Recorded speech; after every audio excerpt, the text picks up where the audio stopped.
Okey, Assalamualaikum dan selamat pagi pelajar. Hari ini kita nak tengok subtopik 4.2 iaitu faktor yang mempengaruhi kadar tindak balas.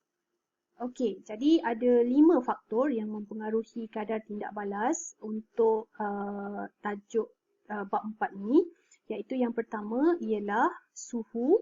Okey, ni yang nombor 1, suhu.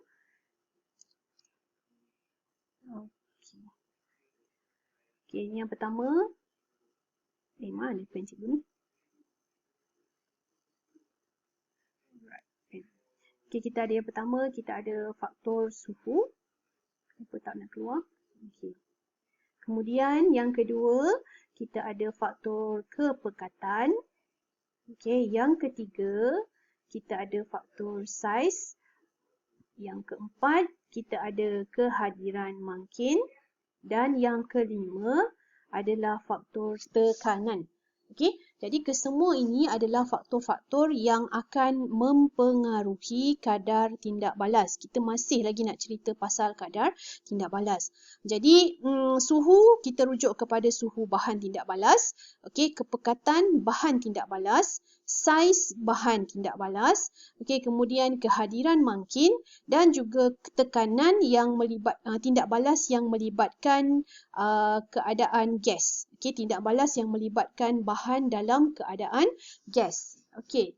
Faktor dalam kelima-lima faktor tu kita kena faham dia punya perkaitan di antara setiap satu setiap satu faktor dengan kesan kepada kadar tindak balas. Jadi apabila suhu bahan, okey, suhu bahan meningkat, okey, kadar tindak balas juga akan meningkat. Jadi maknanya kalau kita boleh buat kesimpulan, bila suhu bahan itu kita gunakan air panas, okey, contoh air panas dengan air sejuk. Jadi air panas dia akan lebih cepat bertindak balas berbanding dengan menggunakan air sejuk. Jadi apabila suhu bahan meningkat, kadar tindak balas juga akan meningkat. Okey? Seterusnya, apabila mangkin digunakan, okey, kehadiran mangkin dalam sesuatu tindak balas, maka kadar tindak balas tersebut juga akan meningkat. Okey, maknanya bila ada mangkin, kadar tindak balas akan meningkat. Itu yang kedua. Yang ketiga, apabila kepekatan bahan tindak balas meningkat. Okey, kepekatan bahan tindak balas meningkat, kadar tindak balas juga akan meningkat. Okey, yang ketiga. Yang keempat, apabila tekanan meningkat, kadar tindak balas dengan bahan tindak balas berkeadaan gas juga akan meningkat. Okey, maknanya kalau kita lakukan sesuatu tindak balas itu dalam tekanan yang tinggi, maksudnya kadar tindak balas itu akan meningkat. Okey, seterusnya apabila saiz bahan tindak balas, okey, yang berbentuk pepejal. Okey, tapi saiz ni berkurang. Maksudnya saiz berkurang tu saiz dia apa? Saiz yang kecil. Okey, apabila saiz bahan itu kecil, kadar tindak balas akan meningkat. Okey, kadar tindak balas akan meningkat. Cikgu bagi contoh, kalau kita nak masak daging, katalah nak masak daging. Daging yang dipotong kecil lebih cepat masak berbanding daging yang dipotong besar. Kalau daging tu kecil, cepatlah dia masak. Maknanya kalau dia cepat, bermakna kadar tindak balas adalah tinggi. Okey, kadar tindak balasnya adalah tinggi. Jadi kalau saiz bahan itu kecil, kadar tindak balas meningkat. Okey, jadi kalau cikgu boleh buat kesimpulan secara nota ringkas, okey, kalau kat sini suhu okey. So suhu tinggi, kadar tindak balas juga akan tinggi. Okey, suhu meningkat, kadar tindak balas meningkat. Yang ini kalau ada mangkin, okey, dengan kehadiran mangkin, maka kadar tindak balas juga akan meningkat. Okey, kalau yang ini dari segi kepekatan. Kepekatan bahan. Okey, kepekatan tinggi, maka kadar tindak balas akan meningkat. Okey, yang ini pun sama. Tekanan. Okey, tekanan tinggi, maka kadar tindak balas juga akan meningkat. Tapi untuk saiz dia terbalik.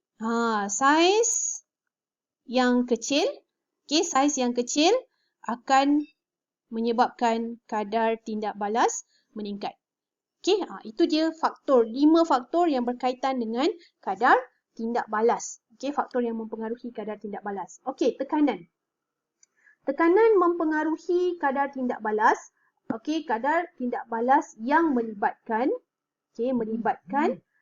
tekanan ini dia akan mempengaruhi kadar tindak balas bagi tindak balas yang melibatkan bahan dalam bentuk gas. Bahan yang berkeadaan gas. Bahan yang berkeadaan gas.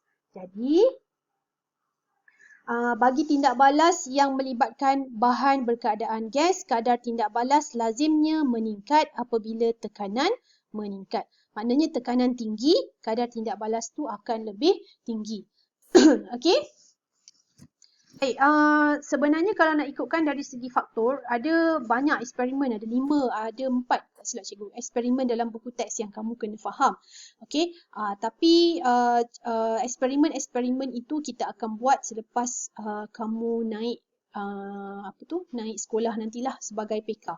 Jadi buat masa ini, cikgu nak kamu fahamkan dia punya konsep faktor tadi. Faktor yang mempengaruhi kadar tindak balas dengan bagaimana setiap satu itu mempengaruhi kadar tindak balas dari segi meningkat ataupun berkurang. Maksudnya kadar tindak balas meningkat tu maknanya kalau kadar tindak balas meningkat, masa yang diambil untuk tindak balas itu berlaku adalah lebih pendek. Kalau cikgu boleh bagi contoh suhu tadi, air panas. Kalau kita nak larutkan bahan dalam air panas lebih cepat berbanding dengan larutkan bahan dalam air sejuk. Larutkan gula dalam air panas. Jadi lebih cepat larut. Gula lebih cepat larut dalam air panas berbanding air sejuk. Monkey ni contohnya macam penggunaan monkey ni susah sikit cikgu nak explain dengan kehidupan seharian. Dari segi kepekatan pula. Dari segi kepekatan bahan tindak balas ni macam contoh kepekatan, katalah susu yang cikgu guna adalah susu pekat. Susu yang pekat dengan susu yang cair. Jadi apabila susu tu lebih pekat, hasil dia kita akan dapat lebih banyak. Jadi itu menunjukkan bahawa kadar tindak balasnya akan meningkat. Untuk tekanan pula, tekanan ini macam contohnya tekanan, memanglah disebut dalam tekanan dalam keadaan gas. Tapi apa yang menyebabkan tekanan itu terjadi adalah disebabkan oleh gas. Cikgu bagi contoh adalah penggunaan periuk tekanan. Periuk tekanan. Jika kita masak dalam periuk tekanan, noza, contoh periuk tekanan noza kan. Periuk noza, dia lebih cepat masak berbanding dengan pakai periuk biasa di atas dapur gas. Jadi, sebab apa? Sebab periuk tekanan, dia mempunyai tekanan gas yang tinggi yang mempercepatkan proses masak dalam periuk tekanan. Kalau saiz bahan, tadi cikgu dah bagi contoh, daging yang dipotong kecil lebih cepat masak berbanding daging yang dipotong besar. Banyak lagi lah contoh kalau cikgu larutkan gula batu dengan gula pasir. Gula batu tahu tak? Rock sugar. Rock sugar. Kalau orang Cina biasa dia masuk dalam herbs dia. Gula batu yang besar-besar tu. Gula batu cikgu larutkan dalam air panas dengan gula pasir. Gula biasa kat dapur kita tu larutkan dalam air panas. So, mana satu yang lebih cepat larut? Of course, gula pasir. Sebab saiznya kecil. Saiz yang kecil akan meningkatkan kadar tindak balas. So, itu yang penting untuk kamu faham untuk subtopik 4.2. So, itu sahaja yang cikgu nak terangkan pada hari ini. So, kamu boleh buat aktiviti praktis formatif 4.2 sebagai latihan pengukuhan. Sekian, terima kasih.